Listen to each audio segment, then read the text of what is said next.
Tu ne trouves pas qu'être en forme et le rester peut se convertir en un véritable défi ? Internet est rempli de régimes draconiens et de séances d'entraînement de 15 minutes qui promettent de changer ta vie pour toujours. Mais en réalité, très peu tiennent vraiment leurs promesses. Et si je te disais que tu as tout ce qu'il te faut au bout des doigts ? Oui, et du coup, ça va vraiment être les doigts dans le nez. Oh, pardon. Commençons par les protéines, la partie la plus riche de tes repas. Tu sais probablement que la consommation de protéines est importante pour quiconque essaie de prendre du muscle. Manger plus de protéines ne va pas faire de toi un culturiste, mais oui, cela reste important. Chaque cellule de ton corps a besoin de protéines pour fonctionner, et c'est crucial pour la santé des cheveux, de la peau et des ongles. Elle devient également incroyablement importante lorsque ton corps a besoin de se remettre de ses blessures. Tu as besoin de beaucoup de protéines en comparaison avec les autres nutriments, mais le truc, c'est que de nombreux aliments riches en protéines sont également très riches en calories. Pour t'assurer que tu manges la bonne quantité, mets ta main au-dessus de la viande, des œufs ou du fromage blanc que tu t'apprêtes à manger. Si tu as l'impression que tu pourrais tenir toute cette nourriture dans la paume de ta main, alors tu peux y aller. Mais qu'en est-il des glucides ? Ce petit composé a plutôt mauvaise réputation. Certains vont même jusqu'à dire qu'une alimentation riche en glucides est la cause numéro 1 de l'obésité. Lorsque tu manges des glucides, ils se décomposent en sucre que ton corps utilise comme source d'énergie. La même chose arrive aux graisses et à certaines protéines. Mais les glucides, elles, se décomposent plus rapidement que les graisses et plus efficacement que les protéines. Toute l'énergie que tu n'utilises pas est stockée dans les graisses. Et sache que les céréales et les pommes de terre sont très riches en glucides. La prochaine fois que tu te serviras des pâtes ou du riz sauté, serre ton poing. Non, le fait de frapper la nourriture ne la rendra pas moins riche en glucides, mais cela peut t'aider à déterminer quelle est la bonne quantité d'une portion adaptée. Si tu es un petit gabarit, tu trouveras tous les glucides dont tu as besoin dans le contenu d'un point de pâte. Les personnes plus grandes de taille ont besoin de plus de calories pour maintenir un poids sain. Alors, dans ce cas, n'hésite pas à prendre cette deuxième portion de riz. Oh, et pour être clair, je ne dis pas qu'il faut manger l'équivalent d'une pomme de beefsteak et d'un point de pâte en même temps. La règle, c'est de ne pas manger plus que ce qui tient dans ta main. C'est simple, non ? Et encore une fois, les gens de constitution fine n'ont pas besoin de manger autant que ceux qui ont des os plus épais et sont plus balèzes. Et qu'en est-il du fromage ? Selon les statistiques, l'Américain moyen mange entre 14 et 16 kilos de fromage chaque année. Attendez une minute, mais on ne m'en donne pas assez à moi. Et les Américains ne sont même pas les plus gros consommateurs de fromage. En 2016, le Danemark a atteint une moyenne de plus de 27,5 kg de fromage par personne. Malheureusement, le fromage n'est pas la chose la plus saine de notre alimentation. Bien que ce soit une excellente source de calcium et de vitamine D, le fromage est également riche en graisses saturées, ce qui peut entraîner une prise de poids et un taux de cholestérol élevé. La prochaine fois que tu te sers en camembert, vas-y mollo, alors. Cette règle vaut le double pour le beurre et les autres matières grasses.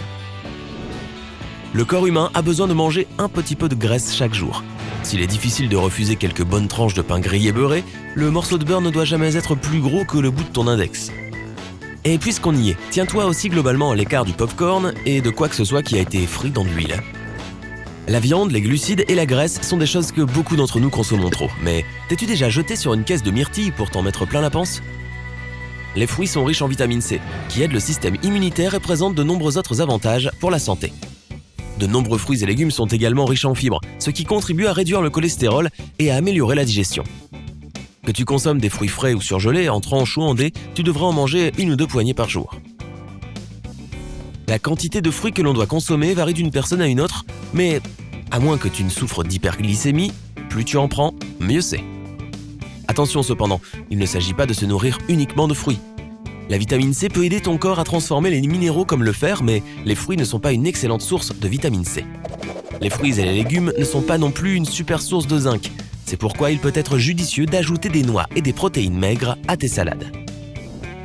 Il est également bon de se rappeler que les jus et les smoothies ne valent pas la même chose que les fruits et légumes frais.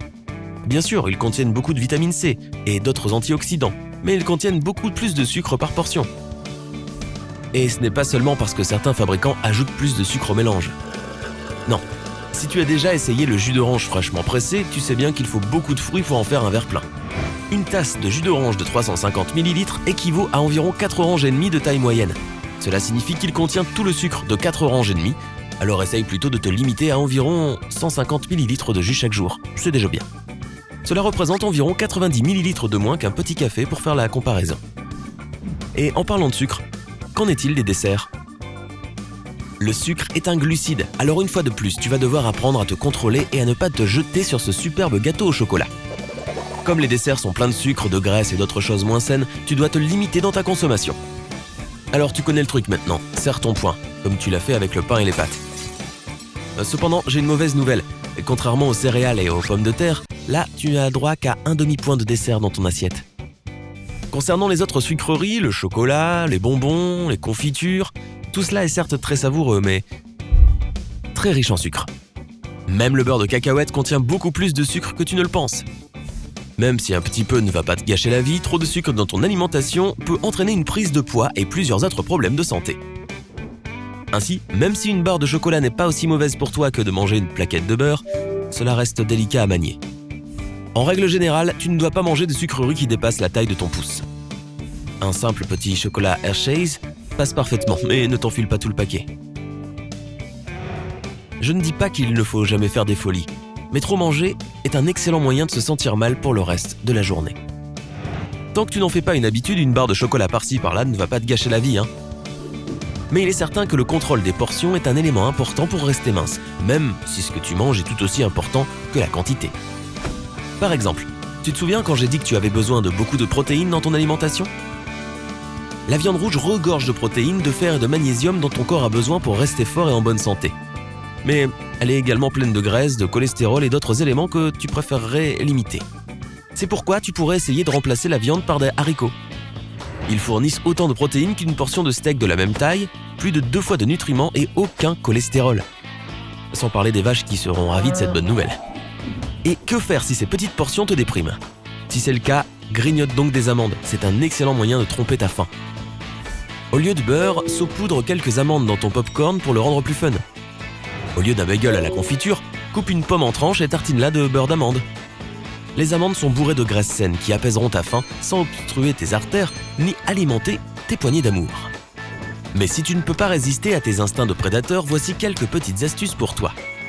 J'adore les pilons, c'est délicieux, mais savais-tu que la poitrine de poulet contient moins de calories que la viande des cuisses et un peu plus de protéines ?